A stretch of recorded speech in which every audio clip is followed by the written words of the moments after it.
my first thought, and somebody I've always wanted to see in the dugout because he's been very successful in short career, was Dave Challoner. That looks unlikely in terms of how well he's doing at Stockport, but had the conversation with someone the other day, if they weren't to go up, and how big would that pull of being the Tranmere manager for somebody who has played for the club, is a local guy, how big would that pull be for him to come and be part of something and maybe take Tranmere back to maybe sort of glory days of being in the the top end of League One, maybe trying to get into the Championship in the in the future. How big would that sort of pull be for somebody like him? I don't know, but it does feel unrealistic at the moment, particularly because of where Stockport are and maybe the money they've got to spend as opposed to what we have. But he would be the one that would be the top of my list if I had a free swing at it. But as you said, Matt, there's not many names on that list that are jumping out at me and really sort of really exciting me. I think I'd like to see us go for somebody who's maybe doing a good job in the National League. If there's a young manager in the National League that's doing a good job with a club there. I've been looking at this guy who's the Woking manager, Daryl Saul.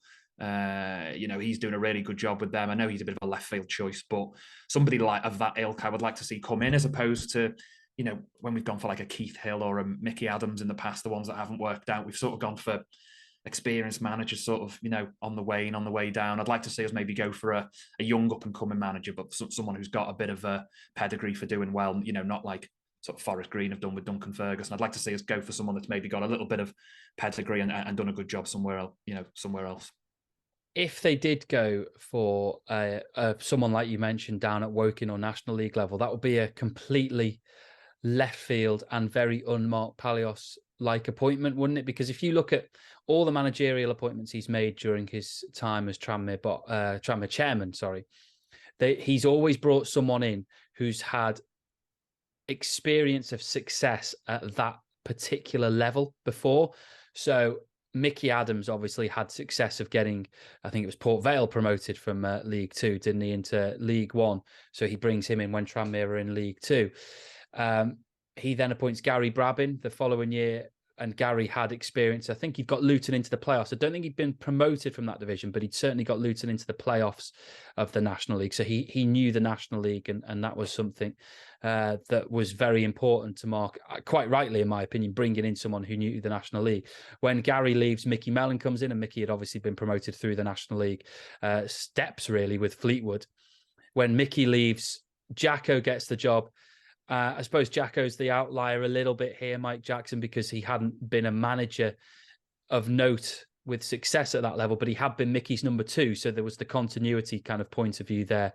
And I'm not entirely sure he was ever first choice for the role anyway. When Jacko leaves, Keith Hill comes in, and Keith had obviously had success. I think he'd got Rochdale promoted from that league, if not twice, certainly done it once.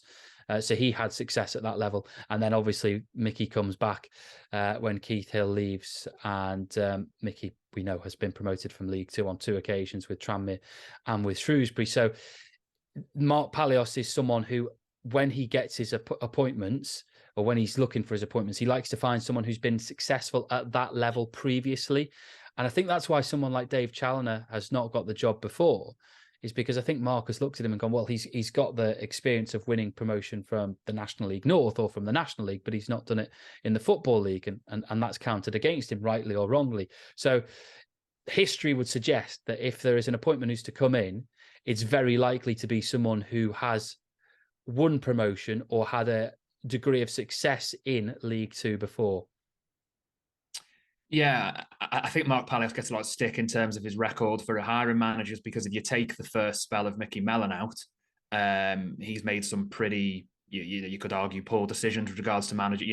Mickey Adams was an absolute fiasco, wasn't it, at the back end of that season? If we'd have, I know the club was in a mess, but you sort of feel that maybe with a different appointment there, we could have dragged ourselves out of trouble, and it just turned into a real mess. I don't like to criticise Gary Brabin too much, because I think he was the start of turning that ship round in terms of us free fall. I think he built the foundations for Mickey to then come in and work on. But that first season under Gary Brabin wasn't particularly successful when we missed out on the playoffs. Obviously Mike Jackson didn't work out too well. Keith Hill, I know, sort of results were okay, but we can all agree he wasn't a good fit for Tranmere Rovers. So yeah, I know what you're saying about maybe, some of the names were banding around not being Mark Palios names, but maybe Mark will look at it and think, well, we haven't had a lot of success with some of the managers that we've employed, and maybe that young up and coming manager from the National League might be the way to go, particularly if we are looking to implement this structure where we're going to be bringing in young players and, developing them, improving them, and maybe selling them in the future. But I would be interested to, we'd all love to see, wouldn't we, what the shortlist that Mark is working from. I'm sure in his head he's got 3, 4, 5 names swirling around that he he would love to be Tranmere manager. We'd love to know who those guys are or what style of manager they are. But yeah, from my point of view, I would rather see us go down that route than go for a bit of a sort of old head who's been around League Two a while. But like you say, looking at the track record, that probably looks if I was a betting man, that looks the odds-on choice that the route we'd go down at the moment.